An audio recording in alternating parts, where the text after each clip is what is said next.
UTS sekarang yang ke-9. Yang presensi satu mahasiswa ya, satu aja ya, berdua. Ya Pak, saya sendiri Bapak. Betriana, Ya Pak, benar. ya. Saya ngarepkan saya presensi dulu kali ya, atau Ya di Pak. ini dulu deh, apa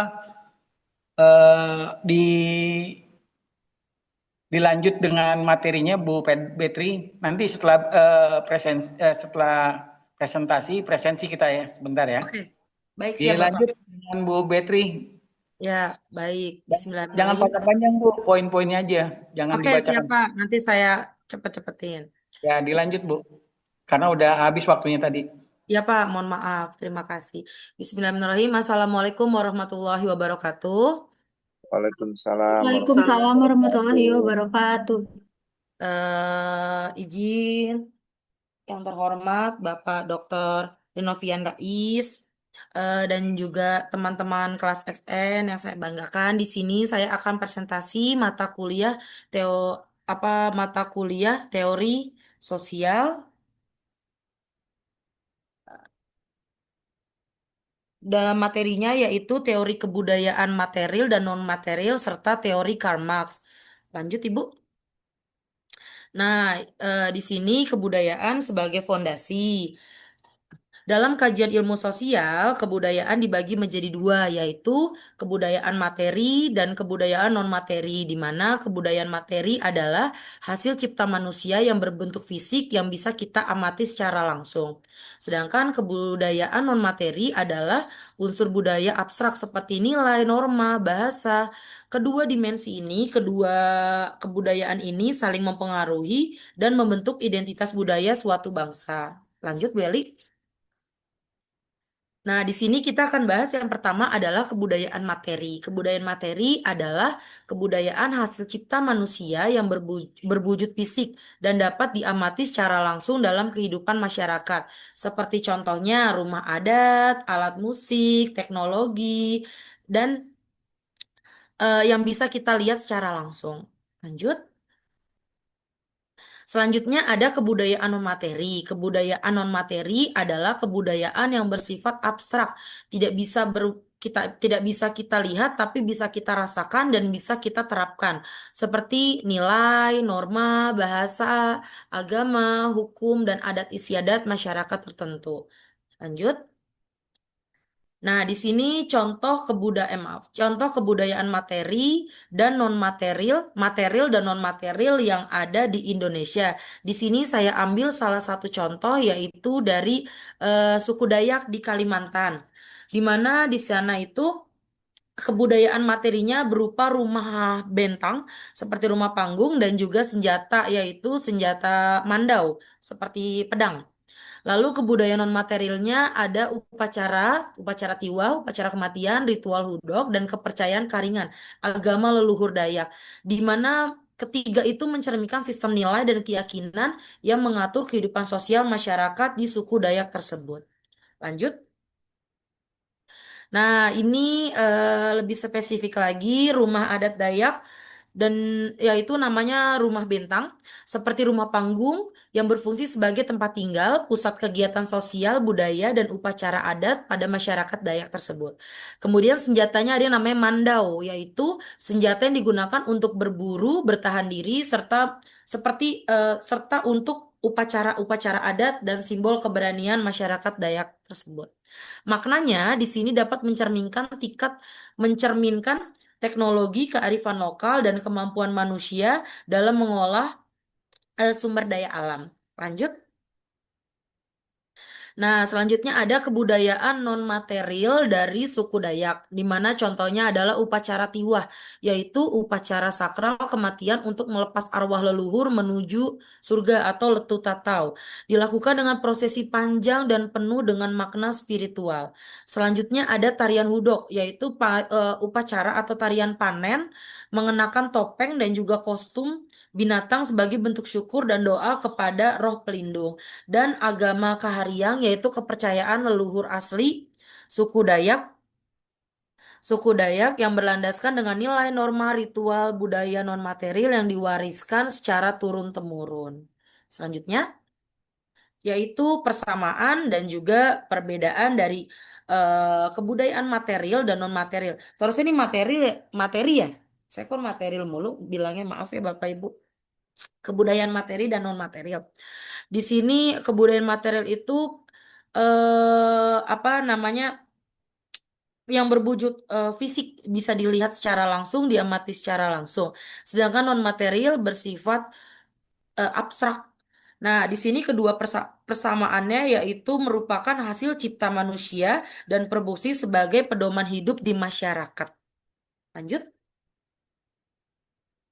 Nah, di sini perbedaannya yaitu wujud, perbedaannya itu dari wujudnya. Kalau fisik kan bisa kita amati secara langsung, bisa kita lihat, dan sedangkan non material itu bersifat abstrak, tidak kasat mata.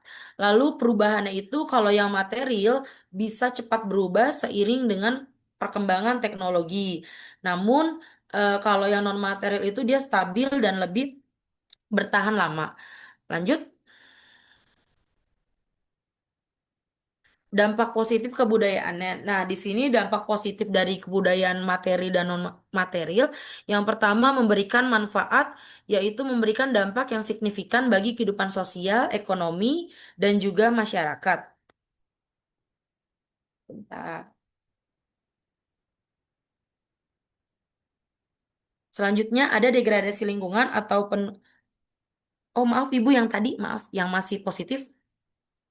Nah, di sini tuh dampak positifnya tuh udah banyak, yaitu meningkatkan kesejahteraan dan kualitas hidup masyarakat, memperkaya keagamaan dan keindahan budaya bangsa pada tiap-tiap daerah di Indonesia, mempererat solidaritas, toleransi, dan persatuan sosial, serta memperkuat identitas kolektif dan kebanggaan nasional.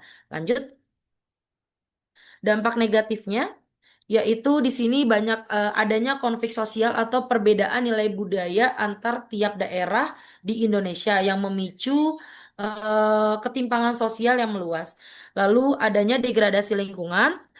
Di sini banyak sumber daya, eksploitasi sumber daya alam secara berlebihan sehingga ekosistem dan pengancam keberlanjutan. Lalu hilangnya identitas budaya lokal akibat adanya dominasi budaya global atau krisis identitas ya, jadi ikut-ikut budaya luar negeri. Lalu ada lagi erosi atau penurunan nilai-nilai tradisional dan kearifan lokal yang tidak terdokumentasi.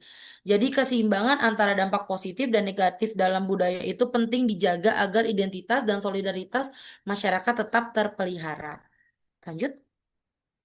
Selanjutnya masuk ke teori Karl Marx. Di sini saya bacakan dulu profilnya. Beliau adalah filsuf, bapak bapak komunisme modern, ekonom yang lahir di Jerman pada tahun 1818. Tokoh utama dalam sejarah pemikiran sosial dan politik, dan berpendapat bahwa kapitalisme menciptakan ketimpangan sosial antara bonjuis si pemilik modal dan juga proletar si pekerja. Sistem ini mengakibatkan eksploitasi tenaga kerja demi keuntungan segelintir pihak. Melalui konsepnya, yaitu materialisme historis, Marx menjelaskan bahwa sejarah masyarakat ditentukan oleh faktor ekonomi dan hubungan antar kelas sosial dan sistem produksi. Lanjut.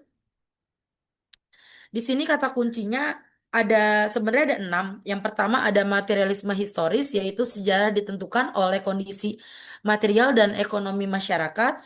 Yang kedua ada mode produksi, yang ketiga ada kelas sosial. Di sini itu cara masyarakat mengorganisasi produksi ekonomi, dan juga ke kelas sosial tuh pembagian keuntungan antara si pemilik modal dan juga si pekerja tersebut. Yang ketiga, kuncinya itu ada eksploitasi, yang keempat alienasi, dan keenam ada revolusi. Lanjut. Nah, di sini ada kritik dan juga pengaruh tentang si teori Karl Marx tersebut. Kritik yang pertama yaitu teori Karl Marx ini dianggap terlalu ekonomis dalam menjelaskan fenomena sosial yang bersifat utopis dalam visi masyarakat tanpa kelas, serta terlalu revolusioner dan tidak realistis dengan konteks perubahan sosial modern yang ada di masyarakat.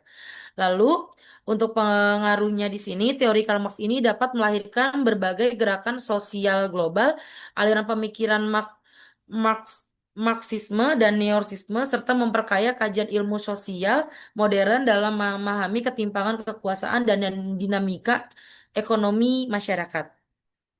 Lanjut, kesimpulannya nggak ada ya?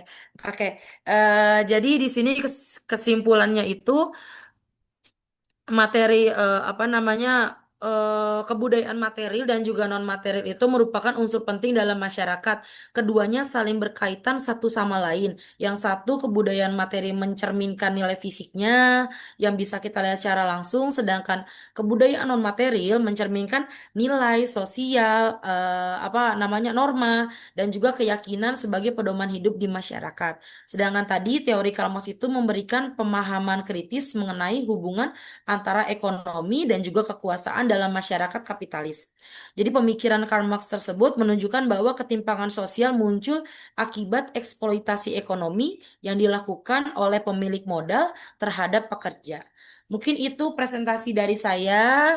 Nanti setelah ini kita sesi tanya jawab ya. Sekian dari saya. Terima kasih. Pak Rais, silakan. Terima Saya kasih Bu kembali. Betri. Saya Iya, presensi. Bapak. Siap, Bapak. Ya. Teguh Haryanto. Teguh. Hadir, Pak. Ya, sudah Teguh. Nazifa. Hadir, Pak. Ya, oke. Ya, Otima. Otim. Otima. Otima. Tadi Ada ada Pak, Bapak. lagi nge-lag mungkin Pak, kendala jaringan. bental, Pak. Lagi mencoba masuk. Pak. Iya, halo Pak. Nah, Oh, tuh ada. ada. Mana Otima? Iya, tadi saya kepental Pak, maaf. Nggak bisa gabung. Iya, iya.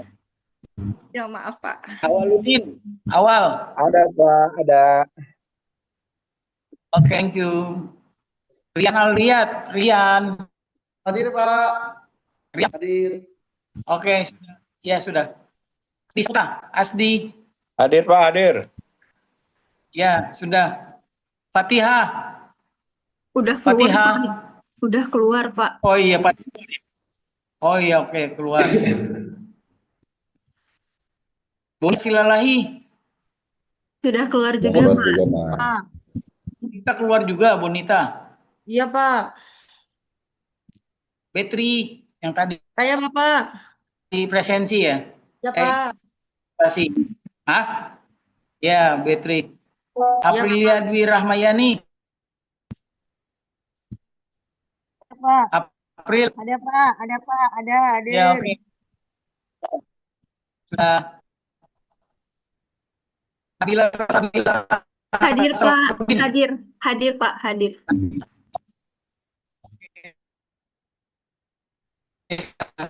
Ya, almarhum. Ya. Titik. Eli. Bu Hadir, Eli. Pak. Hadir, Pak. Eli. Hadir, Pak. Oke. Ya, sudah. Neng Darti, Neng. Neng. Keluar, Pak. Neng Endah. Iya, Neng Keluar, Enda Pak. keluar juga, Bapak.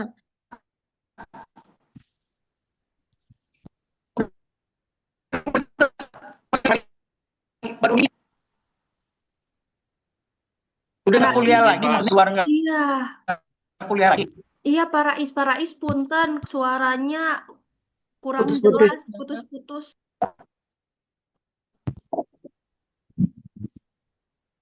Oke. Ati Kusumali, Ati. Hadir, Pak. Siap. Hadir, Pak. Hadir. Iya. Oke. Wahyu. Hadir Pak, hadir. Wahyu. Hadir Pak, hadir. Wahyu. Hadir. Oke, sudah. Ya. Parwanti. Hadir. Hadir, Pak. Oke. Ya, sudah. Ahmad Paridi. Hadir, Pak, hadir. Hadir. Ahmad. Hadir. Ada Ahmad, Pak. Hadir. Ihsan, ya sudah. Pak, hadir Bapak. Sudah. Hadir Pak. Mayon Parestika, Mayon. Hadir Pak, hadir. Hadir. Sudah.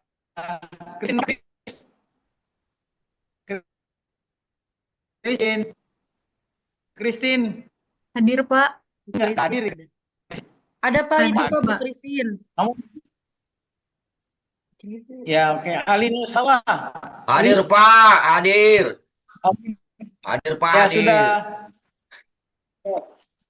Dilanjut dengan tanya jawab, raise hand, terus kolom chat semua Bapak yang mau bertanya seluruhnya juga harus. Siap Terus biar Bapak. ada jejak digitalnya juga. Ya, Siap, disilakan Bapak. untuk Bu Betri menjawab pertanyaan-pertanyaan yang raise hand dan yang ada di kolom chat. Dilanjut. Ya. Siap, terima kasih banyak Bapak Dokter Rais. Mungkin nih Bu Nabila sama Pak Isan mungkin bisa sweet dulu ya. Iya kan tuh. Kok sama-sama gunting? Jangan saling menggunting Kompak. dulu. Saling menyambung. Kompak. Saya coba ini dulu ya dari apa namanya agak tegang nih aku nih. Mungkin dari Pak Isan sebentar ya, Bu Nabila dulu ya Pak ya, ladies first ya. Mungkin Bu Nabila mau nanya langsung atau saya bacakannya di kolom chat? Boleh langsung, kemungkinan takutnya Bu Betri nanti capek berbicara. Oh iya, boleh biar langsung dijawab nih. Kebetulan sudah punya jawabannya nih, saya udah nyari. Alhamdulillah. Langsung ingat nih. Udah nyari. Iya. Jujur amat Bu. Langsung nyari, masih nyari di kepala Bapak. Saya baca-baca.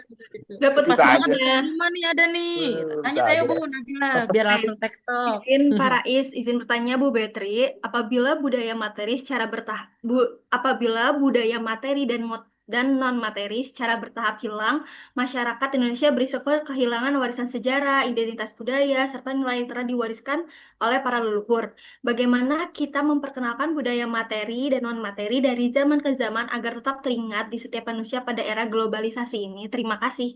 Oh, cepat bener. Terima kasih Bu Nabila. Izin saya langsung jawab ya Bu ya.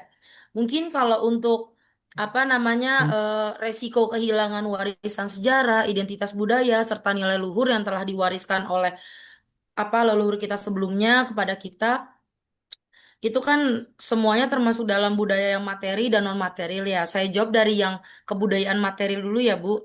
Kalau dari yang kebudayaan material itu kan yang bisa kita lihat secara langsung. Saya pribadi dekat rumah itu ada yang namanya Taman Mini, Bu. Jadi di sini saya bisa memperkenalkan langsung kepada anak-anak saya, anak-anak di sekolah itu bagaimana apa namanya kondisi rumah adat, terus abis itu di dalamnya itu ada benda-bendanya, lalu ada apa namanya pakaian adat dan yang lain-lainnya. Jadi mereka tidak perlu jauh-jauh ke daerah-daerah yang lain, mereka bisa mengunjungi taman mini tersebut, mereka bisa melihat langsung bagaimana perbedaan antara rumah adat yang satu dengan yang lainnya.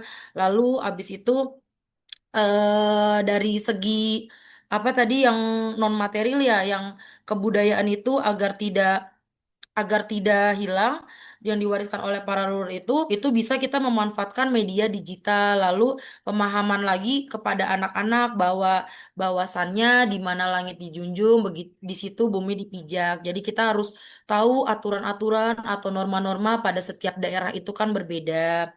Nah, jadi kita juga harus melibatkan keluarga, orang tua, lingkungan sekitar, bukan hanya guru. Guru mungkin kita bisa memberikan materi. Ini loh rumah adat seperti ini, berupa pajangan, ataupun jalan-jalan ke museum atau ke taman mini tadi. Tapi kan balik lagi, pemahaman paling banyak itu di rumah juga dari orang tuanya. Jadi mulai dari bahasa daerah, yang dari Jawa, walaupun dia tinggal di Jakarta, masih menggunakan bahasa daerah, lalu menceritakan tentang asal-usul apa namanya dari daerahnya seperti itu. Jadi kebiasaan-biasaan atau yang biasa dilakukan di daerah asalnya di Jakarta ini di sini tetap masih bisa dilakukan. Biasanya di sini ada di ini nih kemarin baru ada namanya Festival Ganceng. Nah, itu tuh di Jakarta Timur ada festivalnya orang-orang Betawi. Jadi walaupun di Jakarta kita nggak sepenuhnya tahu nih budaya Betawi itu apa aja sih, kita bisa ikut acara-acara seperti itu. Yang diharapkan tidak terkikis zaman, tetap tetap masih bertahan walaupun di era globalisasi ini. Mungkin itu jawaban dari saya, Bu Nabila. Mungkin ada teman-teman yang ingin menambahkan. Silakan. Kalau tidak, saya lanjut ke pertanyaan kedua nih, Pak Isan dari tadi udah angkat tangan. Lanjut. Sudah, Bu Nabila? Baik, terima kasih Bu Betri. Oke, terima kasih Bu Nabila. Lanjut Pak Isan, silakan pertanyaannya. Oke, makasih Bu Betri Oh kesempatannya. iya. Ini dari mata kuliah yang tadi, sumber PPT-nya, sumber apa namanya, makalahnya juga bagus-bagus. Keren. Pertanyaannya, bagaimana sih implementasi teori Karl Marx ini kalau kita implementasikan ke pendidikan kita itu dampaknya kira-kira bagaimana sih?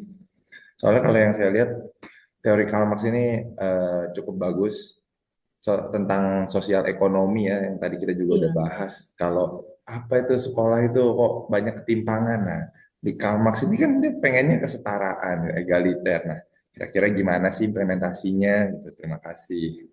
Hmm, Terima kasih Pak Isan. Mungkin disambung sama pertanyaannya Bu Maya ya, ini sama-sama dengan teori Karl Marx juga. Bu Afrilia, pertanyaannya. Saya tampung dulu ya Pak Isan. Ya betul-betul. Terima kasih Sama kok sama pertanyaannya. kayak Mbak. Oke. Bu Afril. Ya, ini pertanyaannya yang sesuai dengan di kolom ya. Apa nih, seberapa relevan teori Karl Marx dalam menjelaskan ketimpangan sosial di Indonesia saat ini? Nggak jauh beda dengan implementasi teori Karl Marx juga sama di pendidikan. Kalau Bu Maya, Bu Afril tadi ketimpangan sosial di Indonesia. Jadi di sini kan tadi dijelaskan sedikit ya teori Karl Marx itu kan adanya sebentar sini.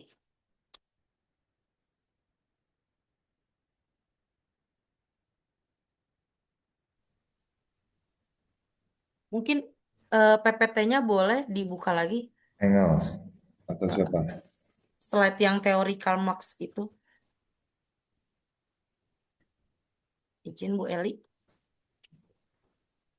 Yang eksploitasi. Teori. Nah, ini nih, Ibu.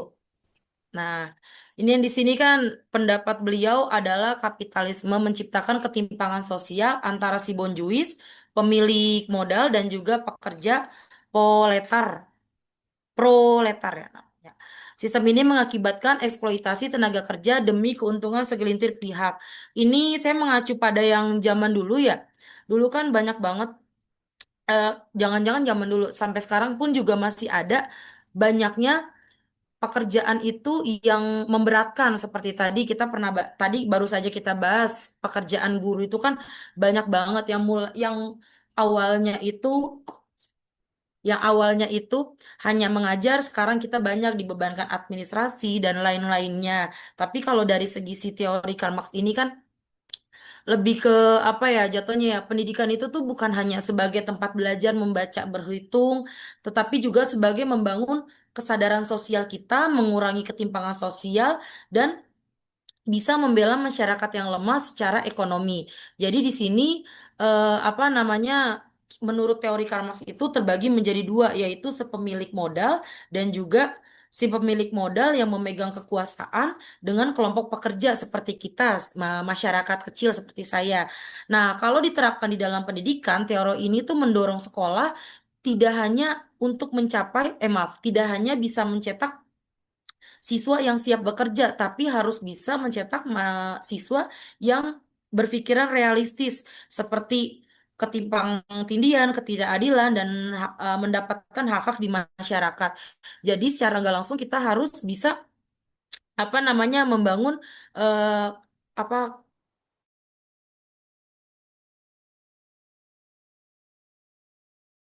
mereka bisa melihat masalah sosial itu dengan lebih adil dan tidak menyalahkan keadaan. Gue sih miskin, jadinya cuman begini terus, nggak bisa maju-maju gitu. Jadi tuh kita nggak boleh menanamkan, bukan menanamkan ya jatuhnya mengubah pikiran anak gitu, biar dia bisa lebih apa namanya bukan effort apa ya jatuhnya ya. Jadi memiliki empati dan juga tidak memiliki pandangan rendah terhadap masyarakat kecil, apalagi tentang dirinya.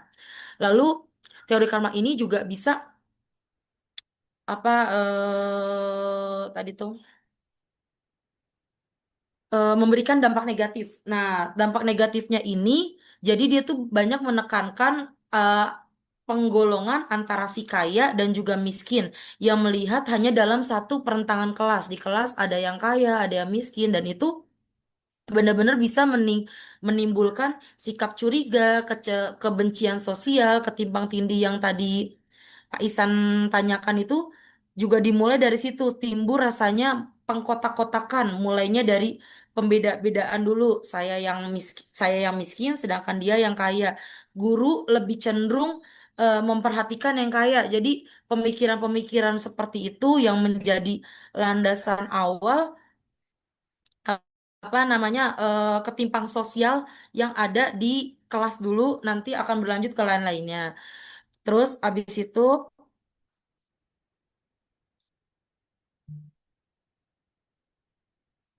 itu Pak Isan tadi apa nih namanya pendidikan dampak jika menggunakan teori. Nah, untuk dampaknya itu mungkin ini ya dampaknya itu sih kalau saya dari segi positifnya ya Pak ya, itu kalau misalkan digunakan secara keseimbang, pendidikan akan lebih manusiawi dan juga lebih keadilan. Tadi kan di sini dijelaskan bahwa beliau adalah sebagai bapak komunisme modern. Lalu revolusinya itu menggantikan sosial. Mana tadi ya? Nah, si kata kunci ini yang tadi itu beberapa kata kunci Bapak Karl Marx itu sebagai materialisme historis. Jadi dampaknya ini saya melihat dari segi positifnya, jika digunakan secara seimbang, pendidikan akan menjadi lebih manusiawi dan berpihak pada keadilan.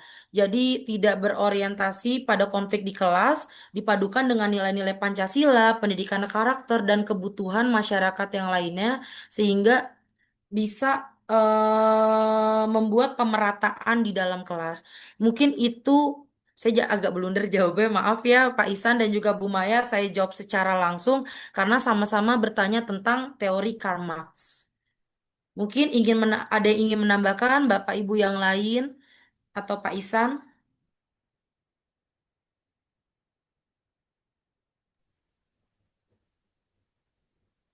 Dari saya mungkin cukup sih emang teori Karl Marx ini sebenarnya bisa kita terapkan ya walaupun kondisinya sistem pendidikan kita saat ini seperti yang diceritakan di mata kuliah tadi. Ini ibu-ibunya pengalamannya 10 tahun, 20 tahun ngajar jadi luar biasa sekali. Ya apa namanya kalau misalnya memang diterapkan ya teori Karl Marx ini sebenarnya cukup baik memang seperti yang tadi udah disampaikan. Cuman memang perlu ada penyesuaian karena nilai-nilai dari komunisme sendiri itu Iya, bertentangan dengan budaya-budaya yang ada di Indonesia ya seperti itu. betul Pak. Dan juga harusnya memang sistem pendidikan kita nih kayak yang diterapkan sama komunis itu loh, setara. Mm-mm. Ya, jangan ada sekolah bagus dibiayain pemerintahnya termasuk hari ini di Taruna Nusantara itu kayak gitu tuh. Sekolah bagus tapi biaya dari APBN segitu Hmm, banyak. Padahal kalau misalnya untuk bangun sekolah di yang lain. desa-desa, di Rangkas Bitung, di mungkin Entikong atau di daerah-daerah perbatasan, wah itu akan jauh lebih bermanfaat buat masyarakat, buat peserta didik di sana dibandingkan hanya terpusat di sekolah-sekolah bagus kayak sekarang sekolah Garuda atau Taruna Nusantara juga dibiayain pemerintah itu full scholarship dan itu ekspensif banget kan, mahal banget dan sayang kalau menurut saya sih. Ini Mending sih yang harus dialihkan ke diperbaiki yang dari lain sistem sebenarnya ya pemerintahan. Pak ya. Kenapa? Ya mending dialihkan ke yang lain. Iya, Karena Taruna mending Nusantara dikasih di di apa mendingan semuanya alokasikan. dibagusin gitu loh. Jadi bukan hanya satu yang bagus. Iya, yang Kayak lain juga. gitu. Ya, mungkin itu Bu Afril dan juga Pak Isan jawaban dari Izin saya. Terima menambahkan, kasih.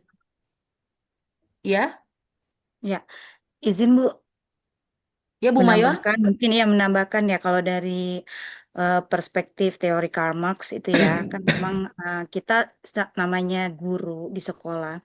Ya kita melihat adanya ketimpangan sosial itu karena memang di sekolah itu kan siswa itu kan beragam latar belakang ekonominya ya, berbeda-beda.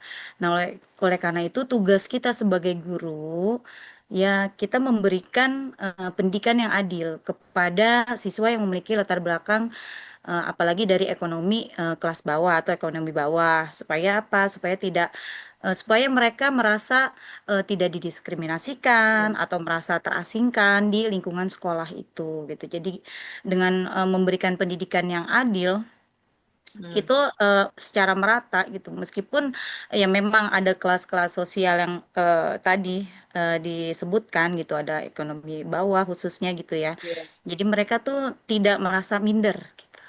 Itu sih sedikit tambahan dari saya. Terima kasih Bu Mayon. Bu Eli boleh di close ini PPT-nya. Terima kasih.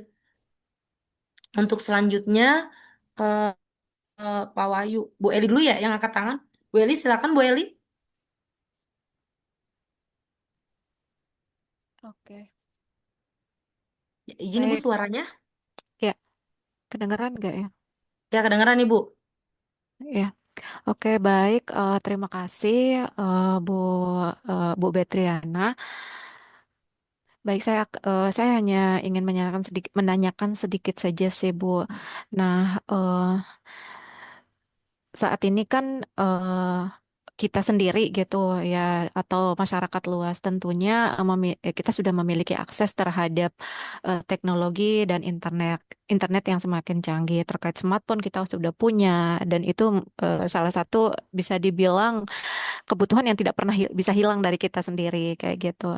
Nah, eh, namun kan di sisi lain ya, dengan kondisi internet yang dengan media sosial yang sekarang apa namanya tentunya itu eh, apa namanya merajalela kayak gitu. Nah, di sini kan banyak penyebaran hoaks, terus ujaran kebencian, terus entah itu misalkan adanya perundungan, misalkan secara online kayak gitu yang terjadi di apa namanya yang masih terjadi di melalui media sosial.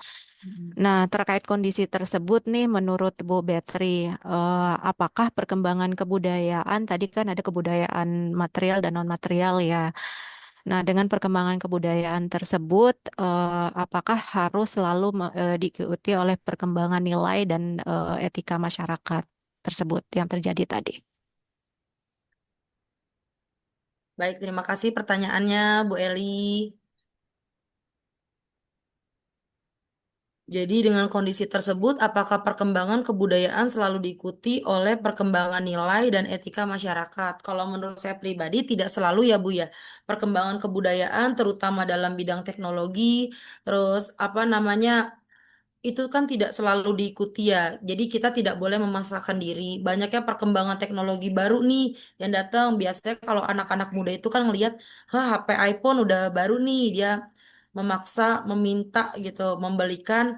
Itu kan tidak selalu kita ikuti. Tapi pada dasarnya untuk perkembangan teknologinya saja itu memang sangat cepat. Tapi balik lagi ke kesadaran moral, tanggung jawab, dan kedewasaan dari anak itu tersebut sudah siap belum untuk mengikuti perkembangan zaman seperti itu.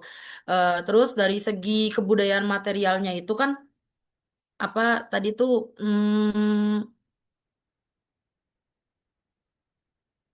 fenomena penyebaran. Nah, dari segi ininya Bu, yang fenomena penyebaran hoaks, kebencian atau segala macam itu balik lagi ke tadi Bu. Dia itu menggunakannya dengan benar, dengan bijak atau tidak. Karena kalau dia sudah mampu menggunakan teknologi canggih tapi belum memiliki kesadaran yang bijak, kesadaran penuh, itu nanti akan muncul penyebaran-penyebaran ujian kebencian. Jadi dia ada seperti itu, dia ngikut, menyebarkan juga komentar-komentar yang kasar. Bahkan yang lebih parahnya lagi itu pasti ada yang namanya nanti dia perundungan digital atau pelanggaran privasi. Jadi yang seharusnya tidak mereka update, mereka malah update yang seperti itu. Jadi contohnya tuh banyak juga ya Bu ya di media sosial ini tuh banyak yang menyebarkan informasi dengan cepat. Belum tentu kebenarannya, tapi mereka sudah cepat menyebar kemana-mana. Seharusnya kan kita memeriksa dulu kebenarannya sebelum membagikan. Jadi kita harus pandai nih dalam menggunakan aplikasi digital agar bisa beretika secara benar dalam berkomentar, lalu menghargai pendapat dan juga menjaga privasi orang lain.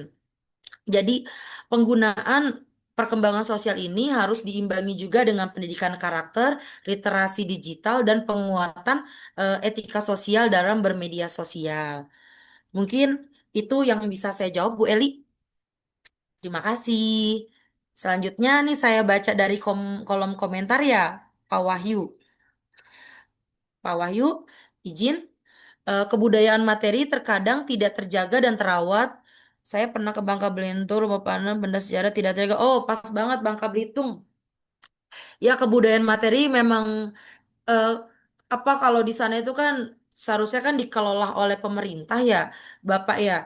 Nah, jadi kalau solusi agar tetap terjaga untuk sejarahnya, seperti tadi yang saya bilang, Pak Wahyu, kalau kita membawa anak-anak langsung ke sana, Belitung, itu kan belum tentu dari segi apa akomodasi dan lain-lainnya itu kan bisa. Jadi paling solusinya kalau saya mengajak anak-anak itu ke taman mini, di mana di situ ada miniatur dari semua daerah yang ada di Indonesia.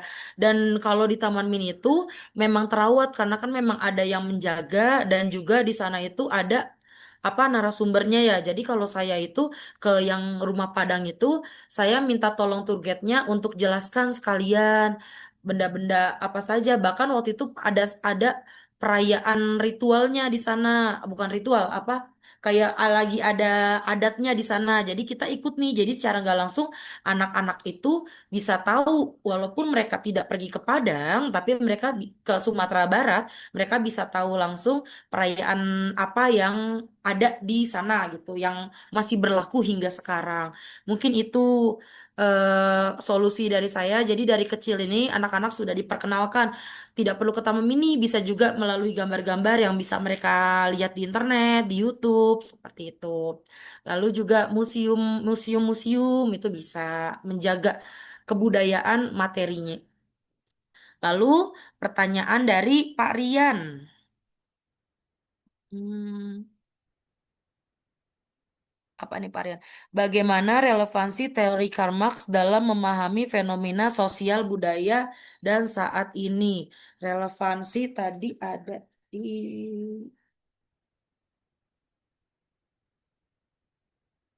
bagaimana relevansi teori Marx? Relevan. Oh ini.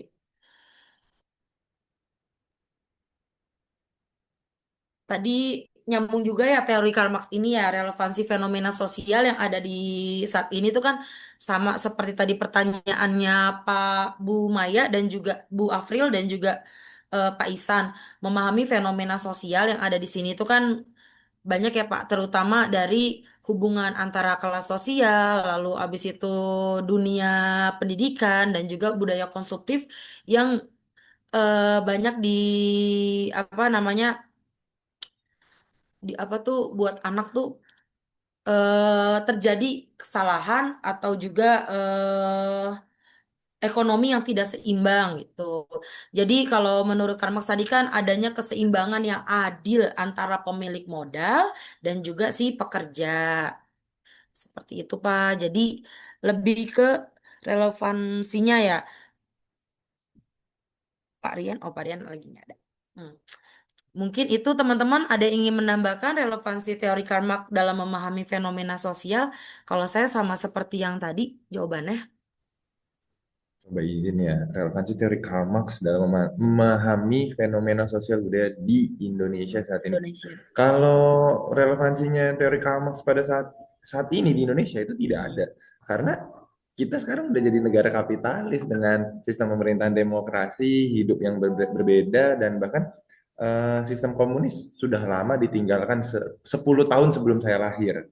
Ya, Iya. jadi saya lahir 2001, berarti kan 1991 tuh eh, Udah nggak ada ya, Pak ya? ideologi ini sudah ditinggalkan gitu loh, karena negara adidayanya hancur. Nah, saat ini kita udah pakai apa namanya, sistem yang berbeda, sehingga kalau yang kita rasain hari ini adalah sistem ekonomi kapitalis, sistem kehidupan liberal. Jadi sudah tidak ada. Nah, makanya kalau misalnya kita lihat ada apa namanya, kebijakan-kebijakan yang keadilan sosial tuh kayak kayak misalnya sekolah gratis di SD-SD Iya. negeri, nah itu sisa-sisanya aja gitu loh. Sebenarnya kalau untuk sosial budayanya saat ini sudah tidak ada lagi gitu, budayanya sudah dihilangkan ya kan, karena kalau kita pakai budaya komunis hari ini ditangkap polisi Bu. Betul. Seperti itu. Cuman Ya, yang terima kasih. Pancasila sila kelima sih ya, Iya, keadilan itu sosial betul itu Bapak. kan Saya juga. berbasis dengan sosialisme, komunisme. Ya, implementasinya apa? Sekolah gratis 12 tahun. Cuman nyatanya kebanyakan kan di SD-SD negeri aja atau di Provinsi Lampung itu, negeri itu masih bayar gitu loh. Itu nggak keadilan. Atau kita kesehatan nih, kesehatan harusnya dijamin negara, tapi hari ini kan nggak dijamin. Bahkan BPJS kita dinonaktifkan. Gitu, Iya. itu kan. Jadi fenomena sosial budayanya sudah tidak ada lagi. Seperti itu. Terima kasih tambahannya Pak Isan. Oh, nyambung juga nih ke pertanyaannya Pak Awal ya. Karl Marx menginginkan terciptanya masyarakat tanpa kelas, namun dalam sejarahnya negara justru menerapkan ideologi ini melahirkan kelompok penguasa baru yang sangat dominan. Betul. Nah, Contoh, ada Korea Utara, dulu Indonesia juga pernah, Pak Karno juga pernah ingin jadi presiden seumur hidup. ya, tapi kan Kenapa nyatanya sih? kan tidak ini kan Pak, maksudnya tidak jadi gitu. Tetap adanya apa dukungan dari teori-teori yang lain, tidak hanya menganut si teori Karl Marx ini saja, sehingga dengan tambahan-tambahan teori lain itu menyempurnakan pembahasan tentang sistem pemerintahan yang sempat terlewat tersebut. Tapi untuk Korea Utara tetap dominan sampai sampai saat ini itu. Oh iya, karena kan mereka masih menganut yang komunis tadi itu kan Pak. Ya kenapa Mm. kira-kira itu Bu ya? Padahal kan ingin ada kesetaraan. Iya, mungkin dari bentuk pemerintahannya kayak apa ya? Kalau Indonesia ini kan bentuk pemerintahannya itu kan demokrasi pemilihan. Kalau yang kayak gitu biasanya kan apa sih kalau yang itu tuh hierarki ya? Eh, apa sih kalau yang Inggris itu loh Pak? Jadi kan Monarki. monarki. Nah, Monarki. gitu. Cuma kalau Korea Utara sih juga kurang tahu Pak. Kebetulan saya nontonnya Korea Selatan mulu ini Pak. Wah, drakor ya. Itu mah drakor, itu mah drakor. Iya, Korea Utara saya tahu cuma Kim Jong Un. Selebihnya enggak. Paling itu ya Pak awal ya. Jadinya apa sih namanya manusia secara vita itu kan bisa menikmati hasil kerjanya dia ya. Jadi jangan hanya si pemilik modal saja, pekerjanya juga harus mendapatkan keuntungan yang sama, yang adil. Tuh. Disetarakan oleh negara. Lanjut, Bu Eli tadi sudah. Selanjutnya Bu Ati. Bu Ati, izin Bu Ati. Ya, Udah Bu ya? agak relatif. Ya, Iya, ya, Bu Ati, silakan Bu Ati bertanya langsung. Tadi kan Ibu di kolom chat yang sebelumnya di sini boleh silakan bertanya langsung Ibu. ya, masih teori Karl Marx ya. Oke, iya Bu. Bagaimana menurut teori Karl Marx, bagaimana kondisi ekonomi dapat mempengaruhi pola pikir dan kebudayaan masyarakat? Itu aja Ibu, terima kasih. Sama-sama, terima kasih Bu Ati. Teori Karl Marx dapat mempengaruhi pola pikir kebudayaan masyarakat. Seperti yang tadi ya, pola eh, apa namanya teori Karl Marx itu kan ekonominya tuh dari pola pikir, kebiasaan dan lain-lain. Yang pertama itu biasanya dari apa namanya pemilik saham saham pemilik apa tuh tadi lupa saya namanya. Modal. Modal. Nah, pemilik modal itu kan si bonjuis dan juga proletar si pekerja. Dia tuh mengakibatkan eksploitasi tenaga kerja demi keuntungan segelintir pihak. Jadi hanya menguntungkan si penguasa saja. Sedangkan kita yang masyarakat biasa itu jatuhnya bener-bener kerja keras tapi mendapatkan hasil yang tidak setimpal dengan usaha yang telah kita lakukan. Seperti itu. Nah, itu bisa mempengaruhi pola pikir dan kebudayaan masyarakat. Misalnya masyarakat yang hidup dalam kemiskinan, mereka tuh seringkali fokusnya mereka tuh bekerja bukan untuk memperkaya diri, tapi untuk memenuhi kebutuhan pokok seperti biaya anak sekolah, makan untuk hari ini, dan untuk kesehatan dia juga. Karena balik lagi ekonomi mereka mungkin ya hanya segitu, mengakibatkan tidak banyak waktu mereka untuk mengembangkan diri. Mereka hanya berfokus pada hari ini saya bekerja untuk saya bisa makan untuk anak saya gitu. Seandainya dia bisa mengupgrade dirinya dengan mengikuti pelatihan ataupun yang lain, jadi kan dia bisa membuka peluang usaha baru yang lain. Jadi dia bisa eh, bertahan hidup dengan lebih baik gitu. Nah, terus abis itu mempengaruhi pola pikir dan kebudayaan masyarakat. Nah, kalau di sini kebudayaannya itu dari segi budayanya itu bisa menjadikan manusia itu sebagai eh, konsumtif ya, budaya konsumtif. Karena didorong iklan, dia ngelihat dari iklan nih ada gambar bagus, dia jadi ada iklan bagus, padahal belum butuh.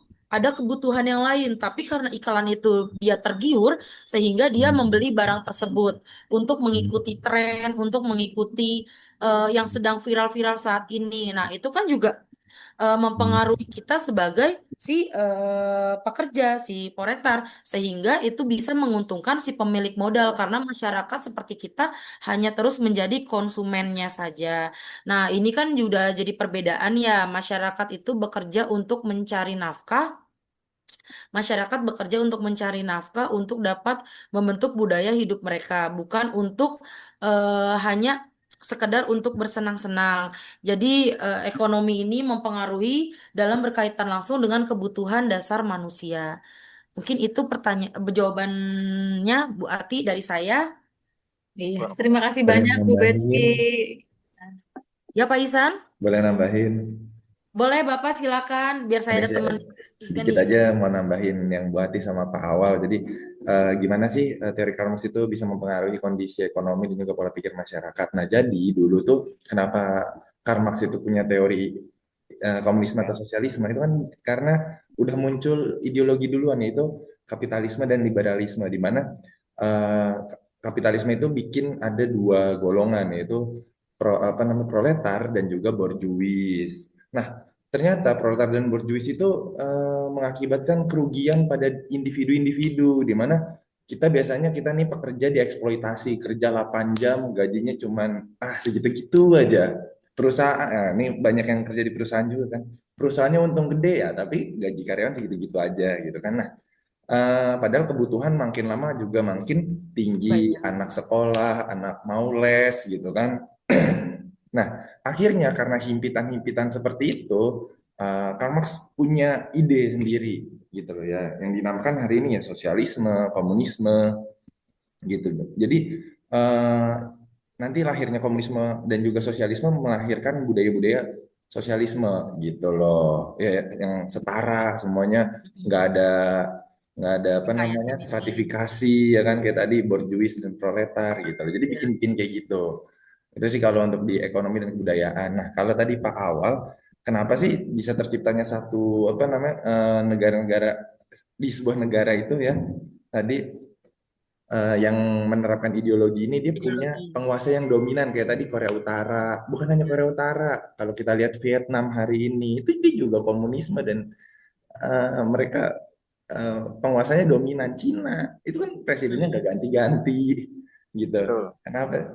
Ya Pak Awal ya betul ya. Nah, kenapa sih? Karena memang betul tadi kata Bu Betri, mereka punya sistem pemerintahannya sendiri yang udah mereka bakukan gitu loh. Di mana itu lahir dari satu partai saja.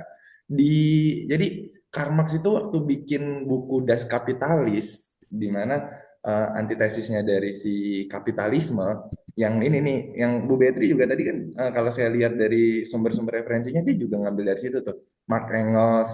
Itu Iya. kan dari Das Kapitalis. Hmm. Itu Apa namanya, Das Kapitalis itu baru setengah jalan sebenarnya. Bukunya tebel sekarang kalau kita baca, tapi itu ternyata baru setengah jalan dari pikirannya Karl Marx. Karl Karl Marx Marx itu. meninggal pas lagi nulis buku itu. Jadi dia cuma sempat ngebahas tentang ekonomi, makanya ekonomi dan budayanya sosialisme berkembang, tapi politiknya tidak. Politiknya masih berbentuk partai, tapi hanya satu partai.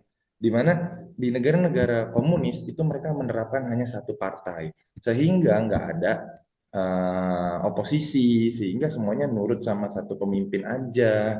Kalau pemimpinnya mati, nah baru ganti tuh. Baru.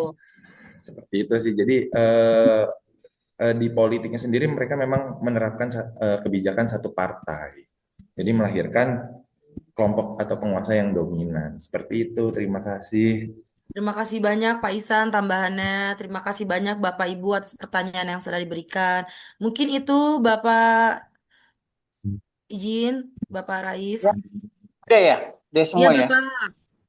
Oke, terima kasih yang udah memberikan presentasi Bu Betri. Ya, jadi pada intinya saya ngasih yang ini dulu ya, yang ulasan beberapa ini ya.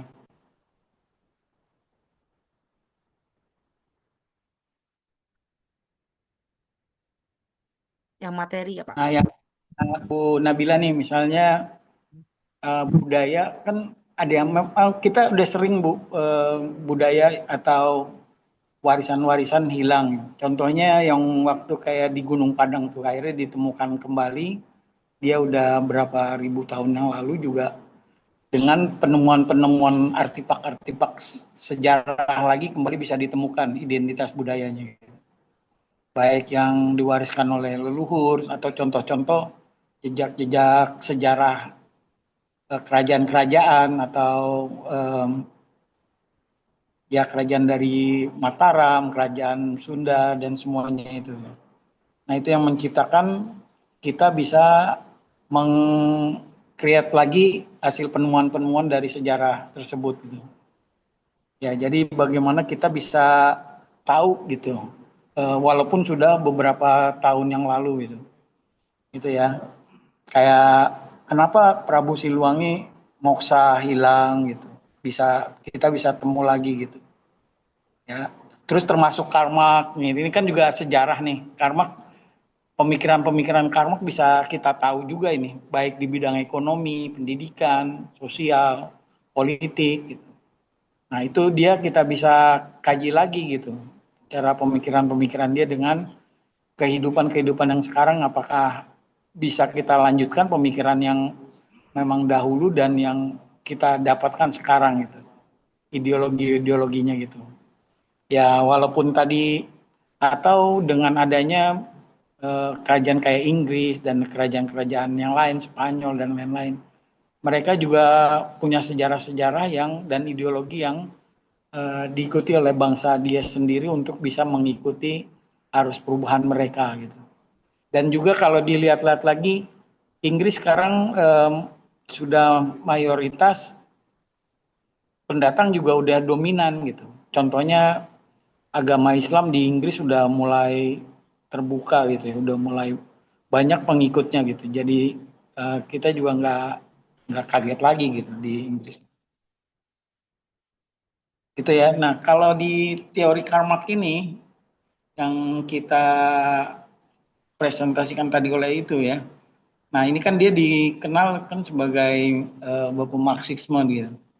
Nah, di mana kita sudah tahu bahwa pemikiran-pemikirannya ini juga sangat kritis terhadap kapitalisme dan keyakinan sejarah masyarakat yang tidak bertentangan di dalam pemilik modal atau kaum pekerja. Berikutnya misalnya tentang pilar-pilar utama Karl Marx, pertentangan kelas, teori konflik. Nah, ini juga di kita juga konflik-konflik ini kadang bisa diciptakan, kadang memang dengan sendirinya bisa terjadi gitu. Nah, di mana pertentangan teori ini juga bisa berada dalam kepemilikan alat produksi gitu. Jadi kayak antara pemilik modal dengan kaum buruhnya gitu, pemilik tanah, pemilik pabrik, modal. Begitu juga yang di Prancis gitu. di sana juga hidup dengan borjuis, kelas penguasa dan memiliki modal gitu, dengan kehidupan yang di bawahnya. Seperti kaum proletar tadi yang disebutkan ya, misalnya kelas pekerja buruh yang tidak memiliki alat produksi dan terpaksa menjual tenaga mereka untuk bertahan hidup. Nah, itu juga kita sebenarnya terjadi juga kayak di Indonesia sih sebenarnya. Gitu. Jadi yang kaya semakin kaya, yang miskin ya miskin. Makanya setiap tanggal 1 Mei terjadi buruh-buruh, hari buruh juga ada komplain terhadap bagaimana nasib-nasib ekonomi rakyat kecil bisa ditingkatkan lagi gitu. Itu yang lebih utamanya lagi gitu. Ya, jadi yang kedua masalah teori nilai lebih, surplus value. Nah, di sini Karl Marx juga misalkan bahwa keuntungan kapitalnya dapat didapat mengeksploitasi tenaga kerja. Nah, kalau dulu-dulu di zaman Jepang buruh-buruh kita untuk kerja rodi, untuk kerja paksa, kerja. Nah, itu juga kaitannya masing-masing dari negara yang akan menjajah ya gitu ya, dari Jepang, dari Belanda gitu. Nah, makanya kita harus terima atau mengingat kembali sejarah-sejarah yang itu bisa kita yakini dan kita bisa lihat bagaimana kepedihan-kepedihan dalam sejarah tersebut. Nah, di situ juga bagaimana kita bersifat materialis historis. Nah, ada historis semua tadi saya sebutkan, ada sejarah-sejarah yang harus kita yakini gitu. Begitu juga dengan keterasingan, alienation, di mana sistem kapitalis pekerja kehilangan kendali atas apa yang mereka buat dan proses produksi itu sendiri. Karena pekerja mau nggak mau atas perintah majikan atau atasannya untuk supaya bisa bekerja dengan lebih giat lagi. Yang kelima, masalah revolusi dan masyarakat tanpa kelas. Nah, Karl Marx menjelaskan bahwa meramalkan bahwa kapitalisme dan akhirnya akan runtuh akibat kontradiksi di dalamnya. Ia percaya kaum proletar akan sadar dalam penindasan itu. Makanya kalau kita menindas buruh atau kaum yang lemah, mereka tuh akan bangkit kembali untuk bisa eksis lagi gitu. Itu yang ininya gitu. Makanya saya mengharapkan ada gagasan pemikiran yang lebih mengenai ekonomi politik masyarakat yang bisa kita banyak yang buku-buku yang diinikan oleh Karl Marx kita bisa reduce lagi supaya lebih baik lagi nanti gitu dalam memahami konsep-konsep teori-teori Karl Marx ini.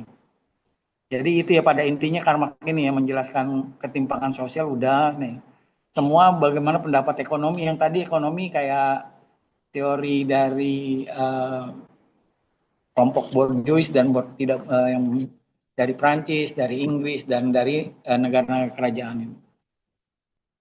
Gitu ya, jadi saat ini bisa kita lihat gitu. Dan juga yang kalau kita lihat tadi yang presentasi ini jadi contohnya kayak masyarakat adat di Kalimantan gitu. Jadi Kalimantan memang suku adatnya adalah Dayak gitu ya. Senjata khasnya mandau dan pedang gitu atau tombak gitu. Karena dia model kayak Dayak kayak gitu atau kayak suku Indian di Amerika gitu. Ya mereka bisa melakukan ritual-ritual yang telah diwarisi oleh para leluhur suku-suku. Ya makanya kalau kita sebagai pendatang ya pergi ke Kalimantan, kita juga jangan sombong, jangan belagu, atau kita ke tempat yang mana saja lah. Kita orang luar jangan sampai menjadikan kita membuat konflik atau menjadikan orang lain di daerah tersebut marah gitu. Itu yang kita harus jaga gitu. Kita sebagai orang yang bersosial atau yang jarang melakukan tindakan kekerasan atau tindakan yang bisa membuat orang marah gitu. Begitu juga kalau di jalan raya tuh. Kalau ada orang misalnya kita berkendara, saya juga sempat sering kalau misalnya berkendara, orang kalau di dalam kendaraan itu kan emosinya pada meledak-ledak gitu. Makanya kita sebagai yang tidak meledak-ledak, emosi kita jaga, kita tahan gitu. Kemarin juga saya sempat kalau ini sampai gimana emosinya dia bisa, kalau kita layanin kita besar juga akan terjadi ribut gitu. Itu yang kita tahan. Makanya harus ada salah satu yang ngalah gitu. Jangan sampai yang satu kayak ini harinya dipiralin, kan banyak tuh di dalam viral tuh. Orang bagaimana marah, terus ada nggak tahu dari belakang ada yang viralin, ada yang nendang-nendang gitu. Jadi kita juga sebagai makhluk sosial harus bisa punya rasa empati gitu. Kita menjaga gitu. Makanya saya mengharapkan Bapak Ibu jaga kayak yang saya waktu pernah bilang, intellectual quotient-nya, IQ Ibu, emotional intellectual emotion-nya harus dijaga. Begitu juga dengan intelektual spiritualnya, keagamaan kita atau bagaimana kita meningkatkan kita hubungan dengan yang di atas gitu. Ketiga hal tersebut itu juga lebih penting gitu. Supaya kenapa ketiga keterkaitan itu sangat penting gitu. Intelektual kita tingkatkan supaya kita lebih pintar, lebih maju. Emosi yang kita tadi meledak-ledak bisa kita tahan, jangan sampai terlalu marah, tinggi emosinya gitu. Kalau spiritual kita perlu tingkatkan dari yang misalnya baru tahap 5%, 25%, 50%. Nah, kalau bisa lebih tingkatkan lagi gitu. Mungkin dari saya segitu. Kalau ada yang mau bertanya dipersilakan. Ada yang kurang atau masih tadi saya mengenai secara umum aja supaya ngambil dari sisi pendidikan, tapi saya menyinggung juga masalah sosial, politik, ekonomi. Gitu dari yang tadi disebutkan masalah Kim Jong Un, negara ini. Ya masing-masing ada plus minusnya untuk negara-negara kayak Kim Jong Un ya. Di sana dengan adanya semacam dia menguasai sendiri, yang lain tidak berani untuk korupsi atau apa gitu. Makanya pada takut. Tapi pada juga seperti kita bebas korupsi, nggak diinin, lebih ini juga gitu. Gitu. Jadi masing-masing punya kelebihan masing-masing. Gitu. Ada yang mau bertanya? Disilakan. Terima kasih banyak Bapak atas tambahannya, masukannya, dan juga pembahasan tentang materi kebudayaan materi non-materi dan juga teori Karl Marx ini. Untuk Bapak Ibu yang lain silakan apabila ingin sharing atau bertanya atau diskusi, mumpung masih ada waktu. Kalau enggak kita tutup aja ya. Cukup, Mbak. Cukup, Mbak Lia. Ya, Bapak. Cukup ya, teman-teman. Cukup. Ya, alhamdulillah. Ya. Terima kasih. Cukup aja, cukup. Terima kasih banyak teman-teman. Terima kasih banyak Bapak. Sekian presentasi dari saya. Wassalamualaikum warahmatullahi wabarakatuh. Waalaikumsalam warahmatullahi wabarakatuh. Semoga lancar sampai menjelang UAS bulan Juli nanti gitu. Nah, Amin. satu lagi Amin. Terima Amin, kasih banyak Bapak. Pak Is. pas UAS jangan sampai terlambat. Siap. Jangan sampai Siapa? juga jangan sampai mengirim jawaban ke Japri saya. Karena kalau di Japri saya pasti hilang kalau ditaruh di chat.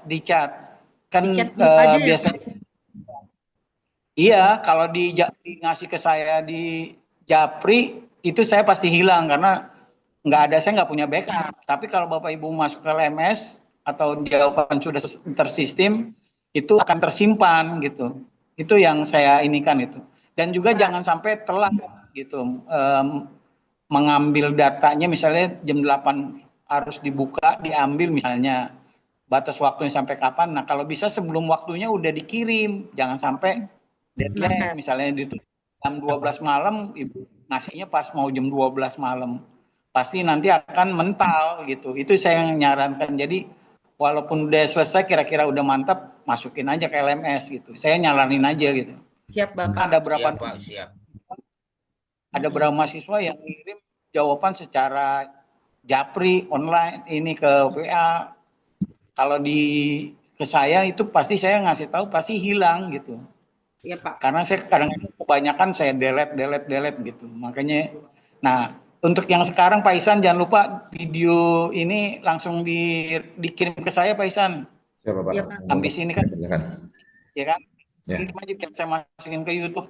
Bapak Ibu bisa di like dan komen juga di YouTube saya yang Rinovian Rice Channel nanti gitu ya. Udah, Pak. Udah, Bapak. Biar Udah. apa aja semua materi yang Bapak Ibu yang di teori proses sosial, landasan pendidikan atau em, pendidikan multikulturalisme, pendidikan lintas budaya, dimasukin aja semua gitu, di klik-klik aja yang tanda bagus-bagus itu gitu, atau bisa komen juga. Adi Ngabi, Terima kasih Pak.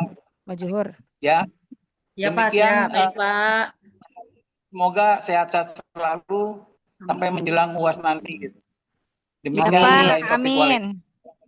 warahmatullahi wabarakatuh. Waalaikumsalam Waalaikumsalam warahmatullahi wabarakatuh. Terima kasih banyak, Terima Terima kasih kasih banyak, banyak, Bapak. Terima kasih banyak teman-teman. Ya, Alhamdulillah. Bu April Alhamdulillah, Bu Lia. keren. Terima kasih semuanya. Terima kasih. Filsafat ilmu. Pak Habis ini Asdi bisa kondangan. Ya, kondangan dulu. Maaf dulu ya. Pak Asdi kondangan ya. Itu siapa Juli tuh bagi Ya, tahu kondangan aja itu? kondangan nih, lagi mau kondangan. Jangan lupa. Record Ada Bapak dua. Ibu. Kondangan di saya itu. Recordnya tolong dimatiin dulu, Oh guys. iya, Nanti di-cut bisa nggak dipotong Gampang nih? di-cut itu mah. Juli kita UASnya tanggal Asdi berapa jangan ya? lupa apa nama? Iya, Apa? Juli.